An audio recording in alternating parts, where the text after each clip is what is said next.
नमस्कार दोस्तों, मैं सोनम जैन और आप सभी देख रहे हैं एस जे सोनम चैनल पर आप सभी का स्वागत है। दोस्तों, आज की कहानी है अनचाहा विवाह भाग 10। यदि आप सभी को ये कहानी पसंद आए तो चैनल को कर लीजिएगा सब्सक्राइब, और हाँ, जो पास में बेल आइकन का बटन है उसे भी प्रेस जरूर कर दीजिएगा, क्योंकि उसी से मिलेगी आप सभी को मेरी आने वाली हर कहानी की नोटिफिकेशन। और कहानी पसंद आए तो लाइक जरूर कीजिएगा, क्योंकि जब आप करते हैं वीडियो को लाइक तो मुझे मिलती है नई नई कहानियाँ लिखने के लिए प्रेरणा। और कहानी को अपनों के साथ शेयर जरूर कीजिएगा। तो चलिए कहानी शुरू करते हैं। कहानी में अभी तक हम सभी ने देखा, संजना की शादी जिस दिन थी उसी दिन बारात नहीं आती, और उसके बाद संजना को सब मनुष्य कहते, जिसके बाद बबीता जी अपने देवर निखिल से कहती कि तुम संजना से शादी कर लो। निखिल इस शादी के लिए राजी नहीं था, लेकिन बबीता की जिद के कारण निखिल संजना से शादी कर लेता है। पर उसका व्यवहार संजना के प्रति अच्छा नहीं था, वह संजना से रूठा हुआ व्यवहार करता था, जिसे देखकर संजना की जेठानी बबीता और ननद हेमा दोनों ही दुखी रहती थी। एक दिन निखिल के हाथ संजना की चिट्ठी रखती, और वही चिट्ठी पढ़ने के बाद निखिल संजना से कहता है, आखिर कौन है वह व्यक्ति जो तुम्हारी शादी होने नहीं देता था? तुम दुल्हन बनकर तैयार तो रहती थी, लेकिन तुम्हारी बारात नहीं आने देता था। आखिर कौन है वह व्यक्ति? इस चिट्ठी में आखिर क्या लिखा हुआ है? मुझे सब कुछ सच सच जानना है। संजना निखिल को सब कुछ सच बताना तो नहीं चाहती थी, लेकिन निखिल की जिद के कारण वह निखिल को सब कुछ सच सच बता देती है। आखिर क्या हुआ था उसके साथ 2 साल पहले? सब कुछ सच जानने के बाद निखिल संजना से कहता है, तुम्हारे साथ जो भी हुआ बहुत गलत हुआ। तुम्हें उस गलती की सजा मिली जो तुमने कभी की ही नहीं थी। तुमने तो किसी की जिंदगी बर्बाद होने से बचाई, जो एक बहुत अच्छा काम है, लेकिन तुम्हारे साथ बहुत गलत हुआ। और आखिरी में कहता, मेरा तुमसे एक और सवाल है। तुमने मुझे यह सब तो बता दिया कि तुम्हारे साथ 2 साल पहले क्या हुआ था और तुम्हारी शादी क्यों टूट रही थी, लेकिन अभी तक तुमने मुझे यह नहीं बताया कि तुम जिस लड़की को मिस अकरू कह रही थी, आखिर वह है कौन? उसका सही नाम क्या है? बताओ संजना, आखिर उसका सही नाम क्या है? यह सुनने के बाद संजना शांत हो जाती है। निखिल को कोई जवाब नहीं देती। आखिर वही देती भी कैसे? आखिरकार मिस अकरू इसी घर की तो सदस्य है। संजना के दिमाग में सिर्फ एक ही सवाल चल रहा था, यदि मैंने निखिल को बता दिया कि मिस अकरू इसी घर की सदस्य है तो निखिल का क्या व्यवहार होगा? नहीं, मैं निखिल से सच नहीं कह सकती। संजना खामोश कुछ सोच रही थी, और फिर निखिल संजना से दोबारा कहता है, क्या हुआ संजना, तुम शांत क्यों हो?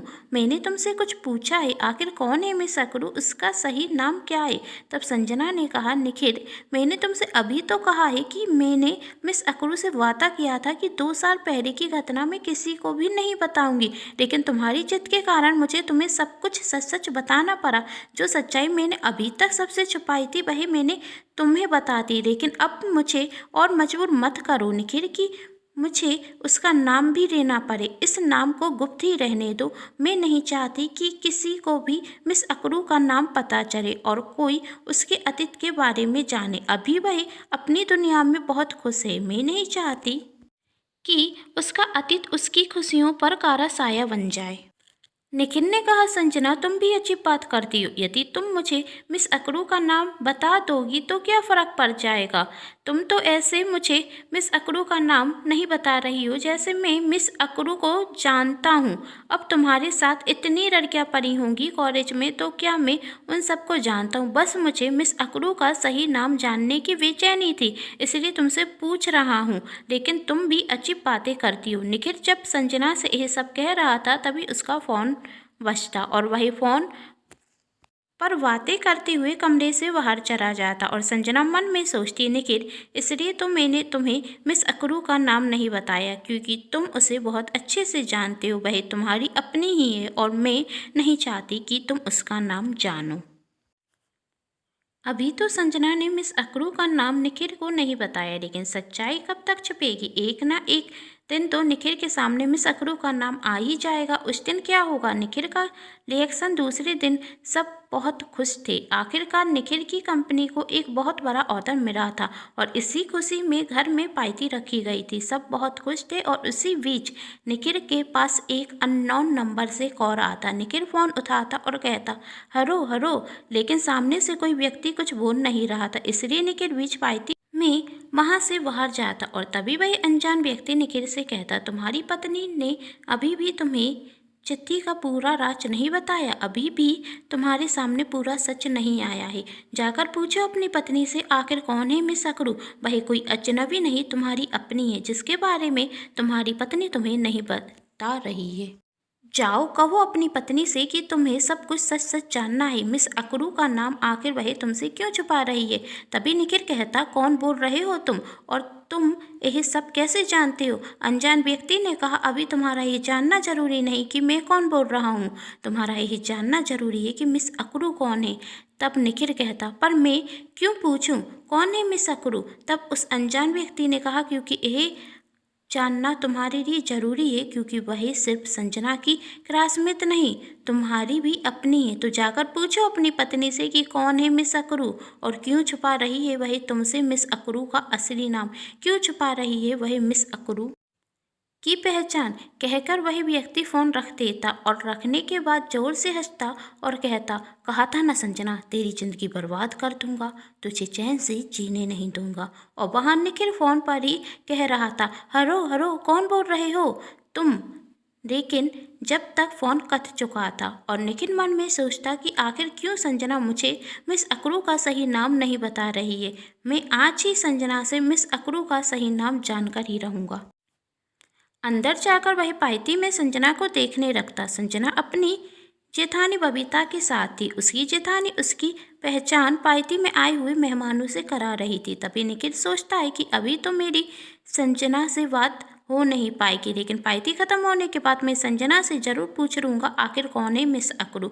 और थोड़ी देर में जब पायती खत्म होती है और सभी अपने अपने घर जा चुके थे, तो निखिल संजना से पूछता है कि अभी तक तुमने मुझे मिस अकरू का नाम नहीं बताया। कल तो फोन आ गया था, इसलिए हमारी बात पूरी नहीं हो पाई थी, लेकिन अभी मैं बिल्कुल फ्री हूँ, तो बताओ कौन है मिस अकरू। संजना ने कहा, कल मैंने तुमसे कह दिया था कि मैंने मिस अकरू से वादा किया है, इसलिए मैं तुम्हें नहीं बता सकती, मैं अपना वादा नहीं तोड़ सकती। और यदि मैंने तुम्हें मिस अकरू का सही नाम बता भी दिया तो तुम्हें क्या फ़र्क पड़ता है। क्या तुम मेरे साथ पढ़ने वाली हर लड़की को जानते थे। तुम्हें तो यह भी पता नहीं कि मेरी दोस्त कितनी है। तो मिस अकरू का नाम जानकर तुम क्या करोगे। क्यों फालतू की जिद कर रहे हो निखिल। निखिल कहता, मैं कोई फालतू की जिद नहीं कर रहा हूँ और मैं बहुत अच्छे से जानता हूँ कि मिस अकरू को मैं जानता हूँ, इसलिए तुम मुझसे उसका सही नाम नहीं बता रही हो। तुमने अभी तक मुझे चिट्ठी का पूरा सच नहीं बताया। आखिर कौन है मिस अकरू, मैं जानना चाहता हूँ। संजना ने कहा, क्या फालतू की बातें कर रहे हो निखिल, तुम कैसे जानोगे मिस अकरू को। निखिल ने कहा, क्योंकि अभी मुझे एक व्यक्ति का फ़ोन आया है और उसने मुझसे कहा है कि तुम मिस अकरू के बारे में मुझे इसलिए नहीं बता रही हो क्योंकि मैं उसे जानता हूँ। मैं जानता हूँ आखिर कौन थी मिस अकरू। तब संजना कहती, सॉरी निखिल, मैं तुम्हें सच नहीं बता सकती, मैं मिस अकरू का नाम तुम्हारे सामने नहीं ला सकती। तो निखिल भी कहता कि तुम भी मेरी एक बात कान खोलकर सुन लो, यदि तुम मुझे मिस अकरू के बारे में कुछ नहीं बता सकती तो मुझसे भी बात करने की कोई ज़रूरत नहीं। कहकर निखिल वहाँ से गुस्से में चला जाता। पहले ही निखिल संजना को पसंद नहीं करता था, लेकिन अब संजना मिस अकरू के बारे में निखिल को नहीं बता रही थी, इस वजह से उनके रिश्ते में और कड़वाहट आना शुरू हो गई।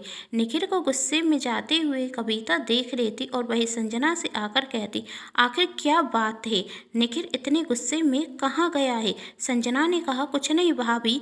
बबीता कहती, कोई तो बात है जो तुम मुझसे छुपा रही हो, बताओ क्या हुआ।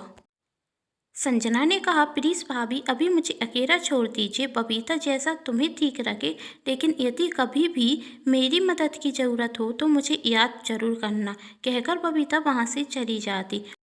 संजना बेड पर सिर रखकर रोने लगती है। वह बहुत कोशिश करती थी अपना रिश्ता मजबूत करने की, लेकिन कुछ ना कुछ ऐसा हो जाता कि उसका रिश्ता पहले से भी कमज़ोर हो जाता। और बाहर खड़ी हुई बबीता जी संजना को रोता हुआ देखती तो उन्हें बहुत दुख होता।